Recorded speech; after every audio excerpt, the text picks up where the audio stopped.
Welcome to the Tudor Dixon podcast. Today we have Jack Ciattarelli with us. We are so excited about what is going on in New Jersey. If you don't know, he is the Republican nominee for governor. He is running against the Democratic nominee, Mikey Sherrill. She's had all kinds of scandals going on. And Jack, you've been out there to make sure everybody knows about it. Tell us what's going on in New Jersey. Tudor, thank you for the opportunity. It's great to be with you. We're working hard, getting our message out all up and down the state.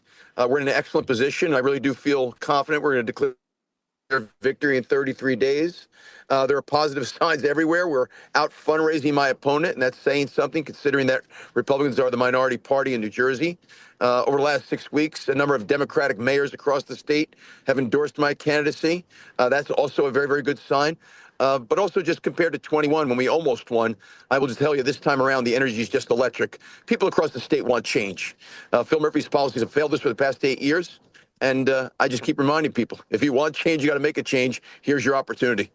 You're making me think back to the campaign trail. And for people who are listening, Jack is actually on the campaign trail right now. He's calling in just from driving around, meeting people. This is how it goes when you're in those last 33 days. You are all over the place. And I appreciate the fact that you came on the podcast to talk today, because I think it's so important to get the message out that there is this energy. We are feeling the same thing in Michigan right now.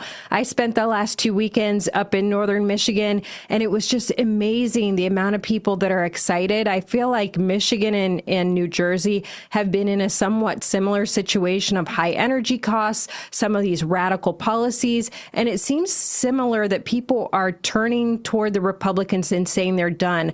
I mean, we saw that in 24. New Jersey started to look like there was a chance it would even go for Donald Trump. And that was something we were totally not expecting. What do you think about the impact of these common sense policies on the people of New Jersey?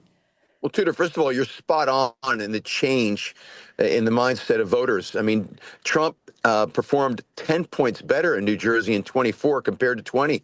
Of the 50 states, it was the single greatest improvement. So, no, he didn't win New Jersey, but the 10-point improvement says something. I think that the current policies from the far left, and we've seen that time and time again here in New Jersey, where the Democrats have controlled the legislature for 25 years and the executive branch for the last 8 years, people are just rejecting it outright. Electricity rates are going through the ceiling because Phil Murphy's green energy policies haven't worked, and my opponent's doubling down on them. People are tired with the nonviolent crime all across the state, the break-ins, the car thefts, the flash mobs on our Jersey shore and at the mall because of cashless bail. We're getting rid of that when I'm governor. There's got to be a consequence for breaking the law. We've seen public education slip significantly in New Jersey. We've slipped from 2 to 12 on a national report card because the Democrats have watered down the curriculum with a whole bunch of things that really belong at home at the kitchen table. We're going to get back to basics and teaching critical life skills when I'm governor. And in our suburban communities, we've got overdevelopment that's really got a lot of people furious about what impact that's having on property taxes and congestion and the like, because of the social engineering that each and every one of our towns has to be available to affordable housing here in the state. The mandates don't work. And in fact, we just had a press conference on that earlier today. So these are the issues, and we continue to talk about them every day on the trail. I feel like you could be my East Coast twin right now. I mean, honestly, I'm listening to this. I'm like, this is exactly Michigan. In the high utility costs, the high electricity costs, I think is the biggest killer for people in our state. And I'm suspecting it's similar for your state. Similar weather, also just the fact that you've got these crushing green energy plans. We had it from Whitmer. She's been really pushing this whole, we're going to be 100% renewable energy by 2040, which is so stupid. I mean, so stupid. It's not even possible. And I suspect you're probably dealing with some of that same stuff in New Jersey. Tudor, ours was even worse. Our current governor wanted to make us totally carbon-free by 2035. It wasn't realistic. He shut down 6 different electricity generation plants. So stupid, stupid. So stupid. He put a moratorium on the burning of natural gas for electricity, didn't expand our nuclear capabilities, and didn't even accelerate solar on the rooftops of all the warehousing that's gone in, which are really prime real estate.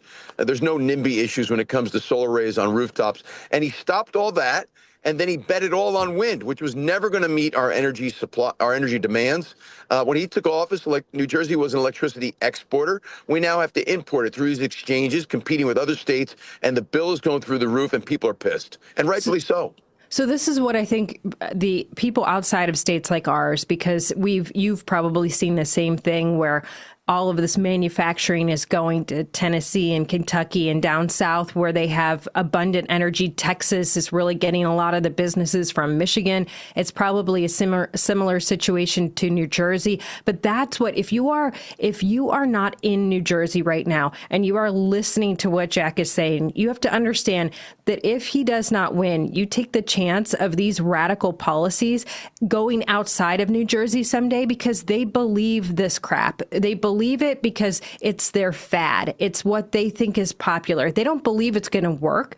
They obviously don't have a plan to actually get the energy there, but they believe in the idea of manipulating the minds of the people, and they love to take it to Washington, D.C. So we really need everybody to support these people that are running in these states where the opponent is so radical, because you don't want it to come back to you one day in Washington, D.C.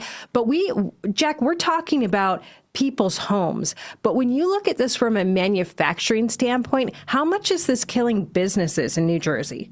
We are getting our butt kicked by Pennsylvania, Tudor. Now, they've got a Democratic governor. He's burning 7 coal-burning plants. He's burning natural gas like there's no tomorrow. Just cut the ribbon on a new nuclear reactor. He's got the juice. It's abundant. It's reliable. It's cost-effective. And he's getting manufacturing that we're not. He's getting the data centers that we're not.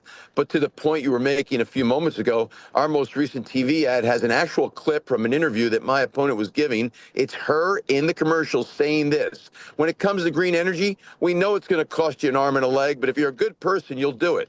Oh my gosh. See, it's a fad. There's no reason for it. It's not actually effective. It's not going to work. They just think it feels good, so they say it. And then they put these policies in that actually try to make it happen, which it can't happen. It's not possible. All of us listening know this is not possible, but there's too many people, all of these young minds that have been manipulated by these people, that exactly that, because it's meaningful if you are told, if you don't go along with me, you're not a good person. They know that actually has legs with young minds who want to be seen as good people. But that's manipulative. It's terrible. That's why we have to fight against that. I mean, the same thing with crime. I know you've seen it there. We see it in Detroit and Flint and Muskegon Heights. We see it all over the state of Michigan. This idea of you're a nice person if you let people out and you don't put them into jail, even though they've committed hideous crimes.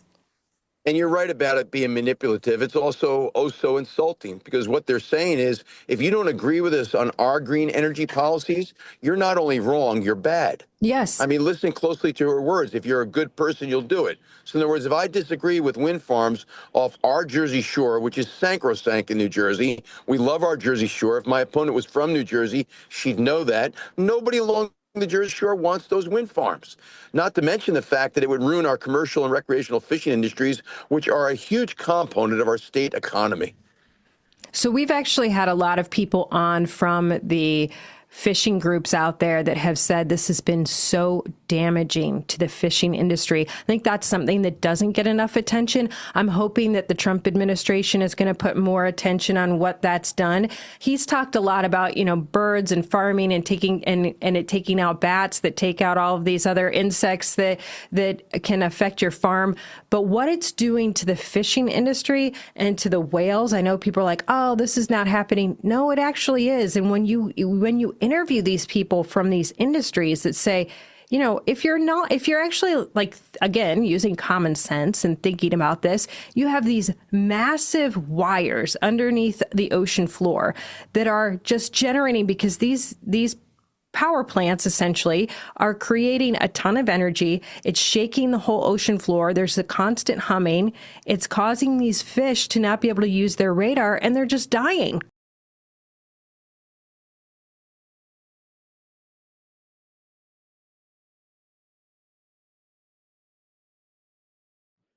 And Tudor, it's interesting. President Trump's put a temporary halt on the wind farms off the Jersey Shore. I'll make that permanent.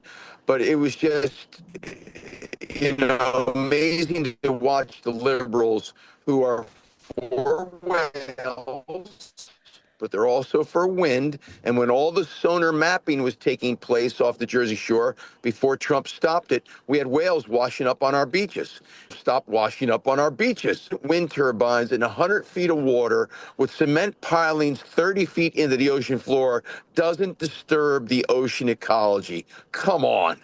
And so, but here we are today. The good news is the president put a temporary halt on it. So we're going to pull New Jersey out of the Regional Greenhouse Gas Initiative, which is a carbon tax policy. Our air is no cleaner. Electricity is no less expensive. In fact, it's at an all-time high. And I could save ratepayers $500 million a year. That's homeowners, tenants, and businesses by pulling out of Reggie.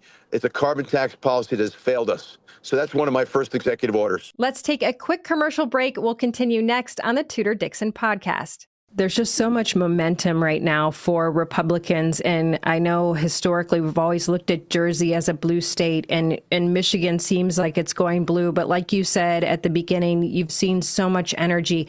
How much of that energy are you seeing from younger people? When we were up north in Michigan this past weekend, we were with the Turning Point group there.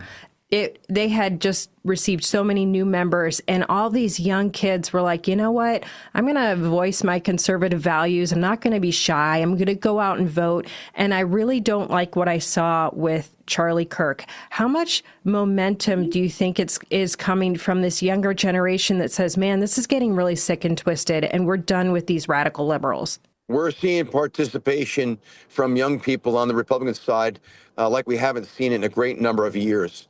And so that's really, really encouraging. But I got to tell you, the most encouraging sign, Tudor, compared to 2021, when I lost in a very, very close race, is today, compared to 2021, there are 100,000 fewer registered Democrats and 200,000 more registered Republicans. Wow. That says that we're right about the issues we're talking about today. That's what I think is so impressive right now. And that's what we're seeing in Michigan. We've been talking to a lot of our sportsmen. You know, if you're a hunter, then your life is being affected by these Democrat governors that get to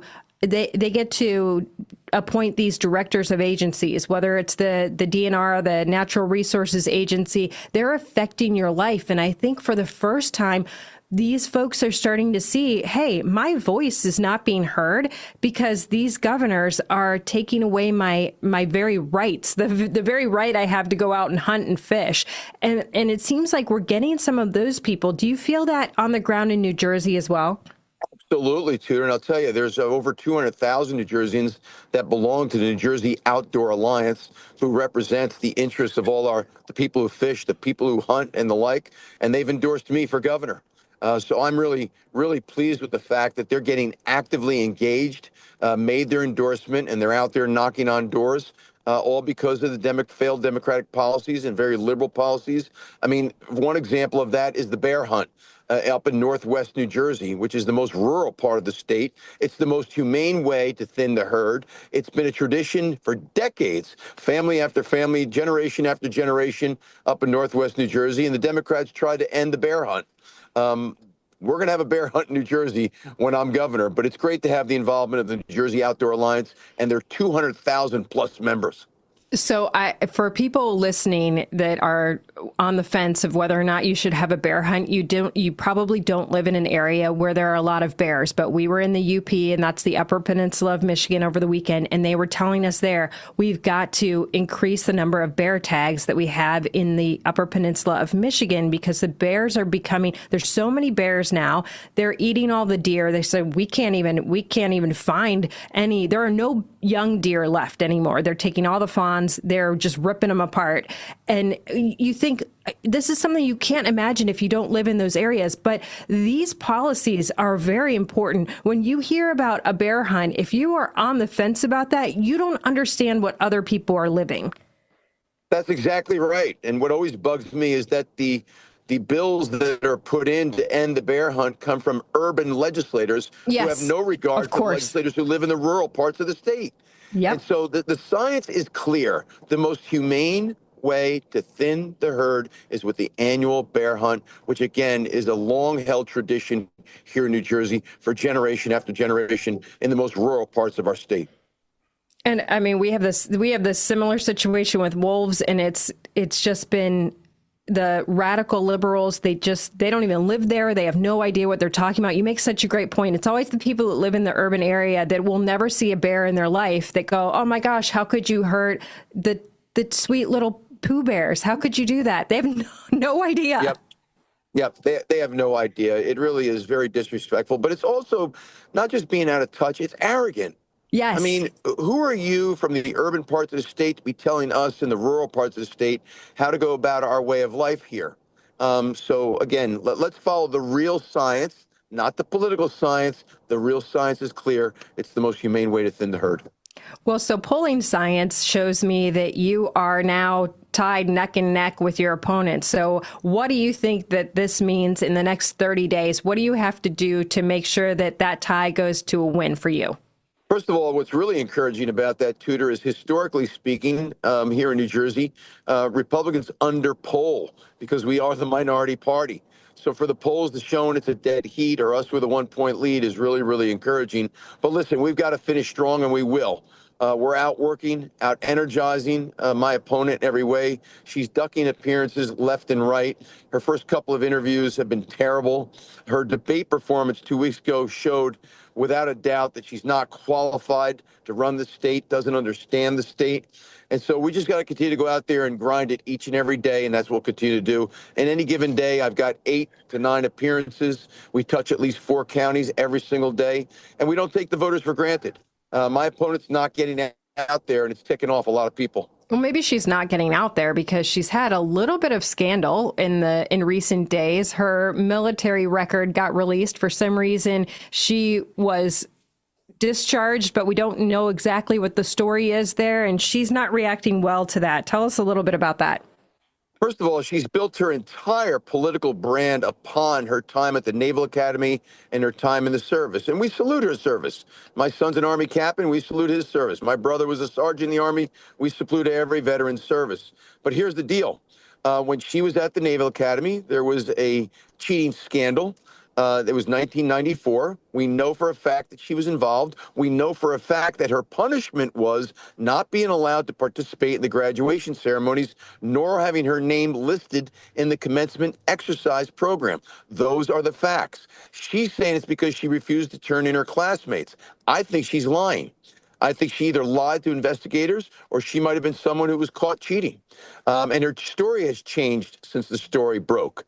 First, it was that she didn't turn in her classmates. That's why she was punished. Then it was, yes, I know that there was a test out there circulating prior to the actual test being taken. So all we're asking, Tudor, is something really simple. She and only she can give the approval to release her disciplinary records at the Naval Academy. Those disciplinary records will show us why she was punished. I think the people of New Jersey deserve to know why she was punished. And if what she is saying is true, why not release the records? Right. Yeah. If you got no problem, why are you hiding it? And that's always the funny part about these Democrats. I just have a couple more minutes with you. You mentioned something earlier, and I want you to get into it because we have people in Michigan. Now I hear Republicans starting to use the phrase affordable housing. And even over the weekend, people were like, oh, we got to get this affordable housing. I said, you guys, you got to understand, affordable housing doesn't mean houses that people can afford. It means government-owned housing. So can you get into that a little bit? Well, listen, we do have a housing crisis in New Jersey in terms of real estate being out of the reach of a great many people, our seniors, our disabled people, our veterans, and our young people. But that doesn't mean we should be building high-density housing in suburban communities where there's no infrastructure, no mass transit, no sewer capacity, stormwater management issues, and no jobs. All we're doing is putting more idling cars on the road. And, you know, Tudor, I find this to be one of the biggest hypocrisies of the Democratic Party, who like to portray themselves as being pro-environment. What the hell is pro-environment about overdeveloping suburban communities where there's no mass transit, no infrastructure, all the things I was talking about before? We call that social engineering. So I want to use affordable housing as a means by which to get people to live in our urban centers again and hopefully find homes for our disabled people. We got homeless vets.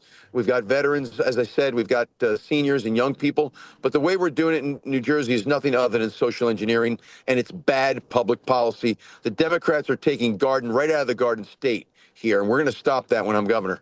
Yeah, it really is taking away the opportunity for people in those communities to have their own home with that white picket fence in the yard that people dream of. And the reason that people move out to those areas, I think you make a great point. There are urban areas where people can do the whole 15-minute city if they want to. We don't want the suburban areas to be forced into the 15-minute city because they're not set up that way. For these groups, these radical leftists that say we want to have all of these electric vehicles, then you build these high rises with no place that you could even plug in a vehicle. They don't, nothing they do makes sense. It doesn't make any sense at all. It only puts more idling cars on already congested roads. It drives up property taxes, and it's totally inconsistent with the Democratic vision for sustainability. It's the biggest hypocrisy it is, along with what they do in public education. And I'm hoping next time around we could talk about that too. Yeah, right. We need to get into that. So, okay, before you go, tell everybody where they can support you. What's your website? How can they find you? Jack4nj.com, and that's the number 4, Tudor. Jack4nj.com. That's also our handle on all the social media platforms. And, people can learn about my travels and look to get engaged with the campaign in any way they might like. Well, I appreciate how active you are. You're out there working hard. Jack Ciattarelli. It's probably a good thing that your last name is not in the website because it's a hard one to spell. Well, I got to tell you, though, you have my compliments. You nailed it. Thank you. Good. I don't know how much you practiced, but you nailed it. Well, I appreciate that. Thank you so much. And thank you for being on today. And thank you for fighting hard for American values. Tudor, I'm looking forward to next time. Absolutely. And thank you all for joining us on the Tudor Dixon podcast. Make sure you check it out at the iHeartRadio app, Apple Podcasts, or wherever you get your podcasts. And join us next time. Have a blessed day.